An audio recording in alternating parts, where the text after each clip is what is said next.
আসসালামু আলাইকুম, সবাই কেমন আছেন? আলহামদুলিল্লাহ আমি ভালো আছি। আমাদের কিশোরগঞ্জ এলাকায় যারা আছেন সবাই জানেন আমাদের এলাকায় এই পিঠা ছাড়া চলেই না। ঈদ উৎসব বলেন, বিয়ের উৎসব বলেন, এই পিঠা আমাদের ঐতিহ্য। কিশোরগঞ্জের মেয়েরা, মহিলারা সবাই এই পিঠা বানায়। ঈদ আসলে এই পিঠা না বানালে আমাদের উৎসব লাগে না। শহর এলাকায় এই পিঠা বেশি লাগে না মানুষের, কিন্তু আমাদের কিশোরগঞ্জ এলাকায় এই পিঠা লাগবেই। তো এক এক দিন এক একজনের পিঠা বানানো হয়, সবাই মিলে আমরা মায়েরা মেয়েরা সবাই মিলে এই পিঠা বানাই। তো আজকে আমার পিঠাগুলো বানানো হচ্ছে, অনেক সুন্দর পিঠাগুলো দেখেন আপুরা ভাইয়ারা, খুবই সুন্দর।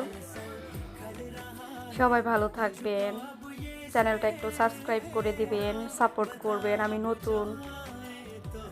সবাই ভালো থাকবেন, আল্লাহ হাফেজ।